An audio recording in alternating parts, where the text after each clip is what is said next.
Apreciados estudiantes, cordial saludo.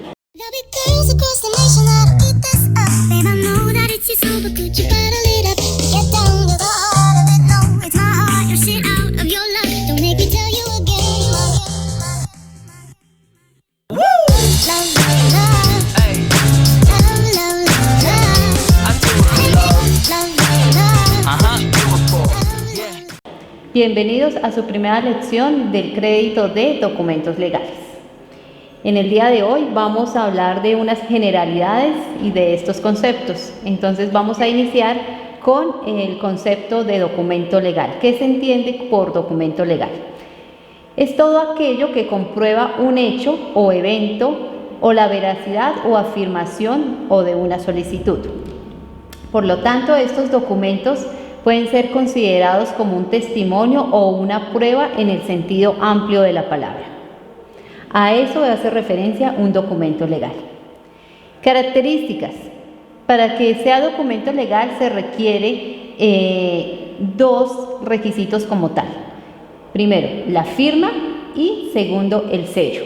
La firma hace relación a aquella acción que ejerce una persona. En consecuencia, deben estar firmados por las personas que están involucradas o interesadas en el documento que se está elaborando o que se está haciendo. De esta manera, los documentos de este tipo refieren una aceptación por parte de las personas que lo suscriben. Por su parte, el sello es una medida indispensable de certificar los documentos. Sin estos dos requisitos, pues no tendremos la validez de un documento legal como tal. Vamos a hablar de ejemplos de documentos legales. Acá vamos a tratar documentos públicos, documentos privados, documentos del área civil, del área comercial. Pero es como para que ustedes tengan conocimiento de qué son los documentos legales. Entonces, tenemos el registro de defunción, que es un documento público que emite la Registraduría del Estado Civil o la Notaría, en el que consta el día y la hora en que una persona muere. El registro de matrimonio es aquel documento público, igual, que expide una notaría o la Registraduría del Estado Civil, en la que avala la unión de dos personas dentro del régimen matrimonial que se encuentra establecido en el país. Registro de nacimiento. Es un documento público que expide la Registraduría del Estado Civil o la notaría respectiva y hace constar la identidad de las personas. Libreta militar. Es una constancia donde se certifica que la persona ha cumplido con el servicio militar obligatorio. La tarjeta profesional, por su parte, es un documento que acredita legalmente que una persona puede ejercer una profesión. Y el certificado médico, por su parte, es aquel que realiza un médico en instituciones oficiales o instituciones privadas. Contrato. Es un documento también de orden oficial o de orden privado que tiene validez legal y puede ser ejecutado por vía judicial en caso de incumplimiento de alguna de las partes involucradas. Garantía. Este documento es expedido y llenado de manera particular, sobre todo por aquellos comerciantes que venden servicios electrónicos. También se puede llamar garantía a un documento que se utiliza para garantizar préstamos o movimientos de índole bancario u económico. Entonces está la garantía por parte de los comerciantes y la garantía que se tiene a través del sector bancario. Licencia de tránsito. Es un documento que expide la Secretaría de Tránsito para acreditar el permiso a personas de conducir vehículos por la vía pública. Otro ejemplo de documentos legales son los denominados pagarés, que son documentos de cobro realizados de orden particular o privado y que en caso de incumplimiento se pueden reclamar por vía judicial. El testamento lo tenemos como otro documento legal y que se lleva a cabo a través de notario público y es un documento por medio del cual una persona dispone de lo que puede pasar con sus bienes después de la muerte de quien lo otorga. La visa es un documento también de índole legal que tiene influencia en el derecho internacional, ya que es una nación distinta a la propia la que lo expide, y esta aplica la legalidad y tiene que ver mucho con el derecho internacional. Ahora vamos a ver las clases de documentos. Los documentos se dividen en documentos públicos y documentos privados. Los documentos públicos son aquellos otorgados por un funcionario público en ejercicio de sus funciones o con su intervención. Entonces, tenemos que cuando conste en un escrito autorizado o suscrito por el respectivo funcionario, tenemos un instrumento público. Cuando es autorizado por notario o quien haga sus veces y ha sido incorporado en el respectivo protocolo, se denominará escritura pública. ¿Cuál es el alcance probatorio de esos documentos públicos? Estos hacen fe a su otorgamiento, de su fecha y de las declaraciones que en él se plasman y del funcionario que lo autoriza. A eso se refiere el alcance probatorio. Por su parte, vamos a hablar ahora de los documentos privados. Y para definir estos documentos tenemos que decir que son aquellos que se llevan a cabo o que se realizan entre particulares y solo obliga a las personas que los suscriben. El alcance probatorio tiene el mismo valor que los públicos, tanto entre quienes los suscriben como en sus causavientes y terceros involucrados. Bueno, hablar de documentos legales tenemos a través del crédito que vamos a iniciar en el día de hoy. Vamos a manejarlos desde el tema civil y desde el tema penal.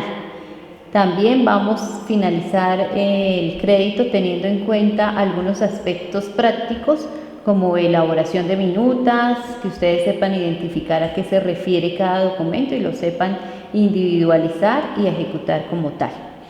Por su parte, vamos a hablar ahora entonces de la reglamentación de documentos en materia civil.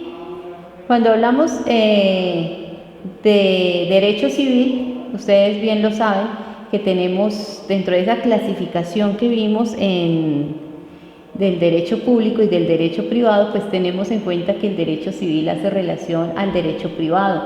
Y en ese orden de ideas, el derecho civil tiene a su vez dos libros que son parte fundamental e indispensable para manejar este tema, que son el Código Civil y el Código General del Proceso. En este caso vamos a hablar de lo que se encuentra contextualizado en el Código General del Proceso y que tiene que ver con los documentos. Encontramos así entonces en el artículo 243 del Código General del Proceso la definición de lo que se entiende por documento. Me voy a permitir leerles lo que hace referencia o lo que son documentos para el Código General del Proceso.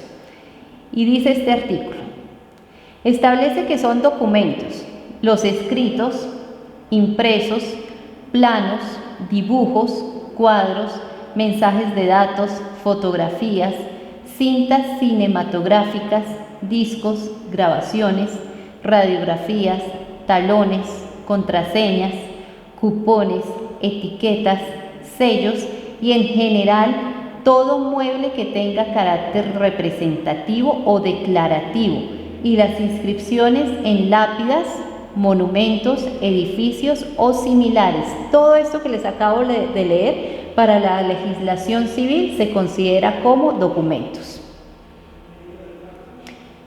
¿Qué es un documento auténtico para el Código General del Proceso? Entonces se considera como tal cuando existe certeza sobre la persona que lo ha elaborado, manuscrito o firmado. Los documentos son aportados en proceso en original o copia, y estas últimas tienen el mismo valor probatorio del original y tienen que estar sujetas de cualquier modo a un cotejo con el original. El artículo 250 del Código General del Proceso nos habla de la indivisibilidad y alcance probatorio del documento y nos refiere que establece que la prueba que resulte de los documentos públicos y privados es indivisible, es decir, no se puede dividir, y comprende tanto lo enunciativo como lo que se encuentra directamente relacionado con el contrato o con el acto. O sea, se tendrá de manera conjunta esa prueba que se obtenga de ese documento, sin que haya lugar a una división de la misma. Nos hablan también de los documentos firmados en blanco o con espacios sin llenar.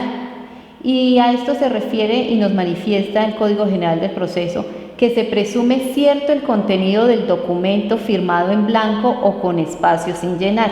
Y nos dan como ejemplo el pagaré.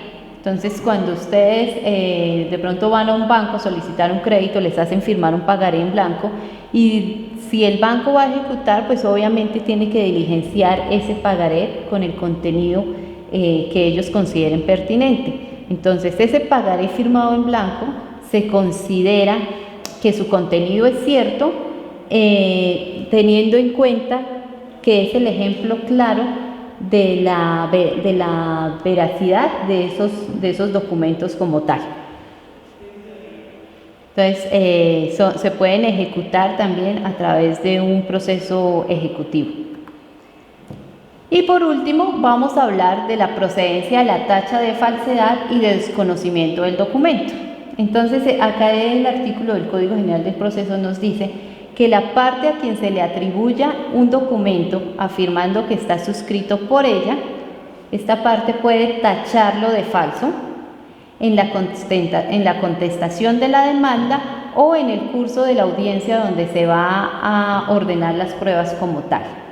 La persona que diga o que vaya a tachar ese documento debe expresar en qué consiste la falsedad y pedir las pruebas para demostrar esta aseveración, ¿no?